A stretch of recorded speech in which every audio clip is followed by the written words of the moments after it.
La parole est à monsieur Philippe Loret. Merci, Monsieur le Président. Ma question s'adresse au ministre de l'Agriculture. J'y associe Bruno Le Maire et Marc Le Fur. Monsieur le ministre, la situation agricole devient de plus en plus inquiétante. Les producteurs de lait sont lâchés dans l'inconnu de l'après-quota. Les producteurs de bovins viande ne vivent plus de leur travail. Et surtout, les producteurs de porc sont dans une situation catastrophique, pour ne pas dire explosive. Ces situations étaient malheureusement prévisibles, mais depuis des mois, vous vous référez à votre concept rêveur de l'agroécologie issu de votre loi d'avenir. Cette loi, votre loi, est complètement déconnectée des réalités économiques. Car la réalité, ce sont des cours honteusement bas, ce sont des éleveurs au bord du gouffre financier, et ce sont des éleveurs qui croulent sur les charges administratives, ceci dans une totale indifférence.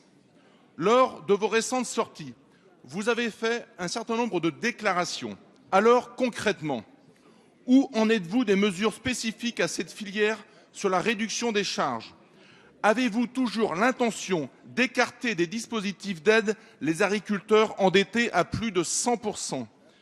Comme le réclame la profession, avez-vous pris votre arrêté pour interdire la promotion permanente de la viande, tirant les prix vers le bas?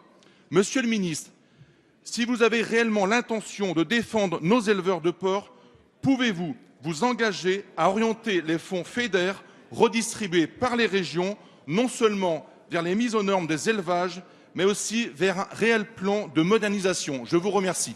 La parole est à monsieur Stéphane Le Foll, ministre de l'Agriculture, de l'Agroalimentaire et de la Forêt. Monsieur le Président, Monsieur le député, je voudrais vous rappeler, puisque vous avez introduit votre question par la question des quotas laitiers. Et si j'ai bien compris, Monsieur Le Fur et Monsieur Le Maire étaient signataires de cette question.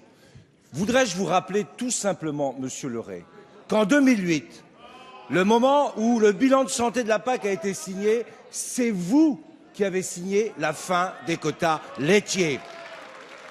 Voudrais-je vous rappeler que Monsieur Le Maire, en Bretagne, a connu une crise laitière qui a été telle qu'on a eu la grève du lait et avec de l'épandage du lait dans les terrains agricoles. Vous en souvenez-vous, Monsieur Leray? Il faudrait qu'à chaque fois que vous posiez une question, vous ayez quand même l'honnêteté de bien regarder les sujets sur lesquels vous vous engagez.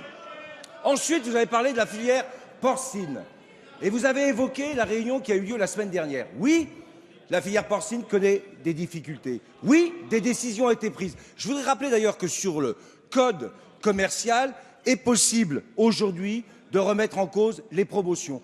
Pourquoi ça n'a pas été fait avant? Pourquoi moi, ministre de l'Agriculture, aujourd'hui, je vais mettre en œuvre un encadrement des promotions pour éviter que 70% du volume de porc commercialisé se fasse sous des promotions. Voilà, Monsieur Leray, des réponses concrètes. Et en même temps que je dis ça, je mettrai aussi en œuvre une réflexion globale sur l'organisation de la filière porcine qui n'a pas été mise en place depuis plus de 20 ans, qui fait qu'aujourd'hui, cette filière connaît des difficultés et qu'il faut qu'on sorte du système dans lequel nous sommes. Ce dialogue est engagé. Je vous donne rendez-vous dans le Morbihan, à Plouhermel, à l'occasion de l'Assemblée générale de la Fédération nationale porcine, pour avoir un pacte global avec cette filière, Monsieur le député. Merci, monsieur Le Foll.